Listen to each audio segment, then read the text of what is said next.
جس پر ہم بات کرنا چاہتے ہیں وہ یہ ہے کہ الف لام میم ذالک الکتاب لا ریب فیہ ھدی للمتقین. یہ ایک ایسی بات ہے، قرآن نے اپنا جو ابتدا کی ہے وہ آپ کو یہ تسلی کرا کے دی ہے کہ جس کتاب کو آپ نے ہاتھ لگایا ہوا ہے، جو کتاب آپ کھول کے بیٹھے ہیں، جو کتاب نے آپ نے دنیا کے سامنے پیش کرنی ہے، جس کتاب نے آپ کا فخر بننا ہے، جس کتاب نے آپ کے ساتھ آپ کے مرنے تک اور مرنے کے بعد قیامت تک جس نے آپ کا ساتھ دینا ہے، یہ کتاب کوئی ایسی ویسی نہیں ہے، یہ عام کتاب نہیں ہے. یہ کتاب کیا ہے؟ لا ریب فیہ. اس میں کوئی شک و شبہ نہیں، کوئی ریب نہیں. اب سب سے پہلی بات یہ ہے کہ یہ بتایا ذالک الکتاب، یہ الکتاب ہے. یہ جب صحابہ کرام پڑھتے ہوں گے تو اس وقت بھی یہی پڑھتے تھے، ذالک الکتاب لا ریب فیہ. پہلے شروع ہی یہاں سے قرآن ہوتا ہے. ذالک الکتاب، الکتاب کوئی چیز ہے آپ کے ہاتھ میں. یہودی جب بات کرتے تھے اپنی تو قرآن ان کو چیلنج کرتا ہے، فاتو بالتورات، لاؤ اپنی کتاب تورات لاؤ. تو جب قرآن اپنی بات کرتا ہے کہ ذالک الکتاب، یہ ہے کتاب، اور پھر آپ کو یہ پڑھایا جائے بطور مسلمان اور آپ دنیا کو یہ بتائیں کہ رسول اکرم کتاب دے کر ہی نہیں گئے تھے.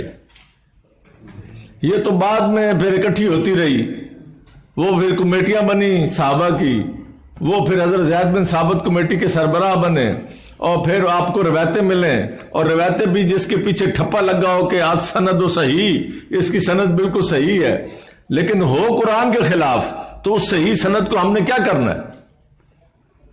صحیح سند سب سے زیادہ کس کی ہے؟ قرآن کی ہے. قرآن جب خود بات کرتا ہے ذالک الکتاب لا ریب فیہ، یہ وہ کتاب ہے جس میں کوئی شک و شبہ نہیں. کوئی چیز موجود ہے تو کہا جا رہا ہے نا کہ اس میں کوئی شک نہیں.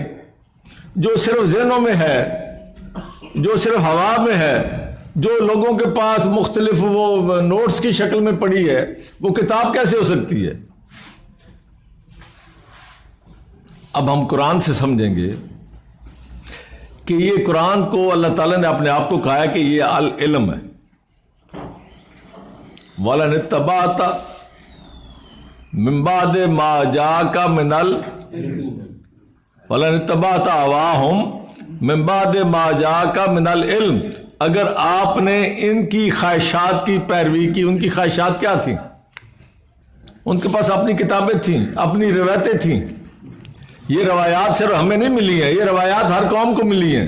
ہر قوم نے اپنی اپنی کتاب کو پس پشت ڈالا، اور اگر تورات محفوظ رہتی تو انجیل کی ضرورت نہیں تھی. اللہ نے فرمایا فیہ ھدی و نور، تورات میں بھی ہدایت و نور تھا، لیکن انہوں نے ضائع کر دی. اللہ تعالیٰ نے انجیل بھیجی اور اس کے بارے میں کہا فیہ ھدی و نور، اس میں بھی ہدایت اور نور تھا. یعنی اگر پہلا ہدا اور نور رہتا تو دوسرے کی ضرورت نہیں تھی. نامکمل کتاب اللہ تعالیٰ نے کبھی ایک دفعہ بھی نہیں بھیجی. اب جب یہ اس قرآن کو بھیجا ہے، انجیل بھی ضائع کر بیٹھے، میں آپ کو بتاؤں گا کیسے ضائع ہوئی. اب آپ کو یہ کہا گیا ھدی للمتقین. یہ قرآن ہے اور یہ ہدایت ہے کس کے لیے؟ متقین کے لیے. متقین میں نے آپ سے کہا جن کے اندر تڑپ ہو ہدایت کی، جن کے اندر آرزو ہو، جن کے اندر خواہش ہو، جو چاہتے ہوں کہ میں اللہ کے ساتھ اپنا معاملہ سیدھا کروں.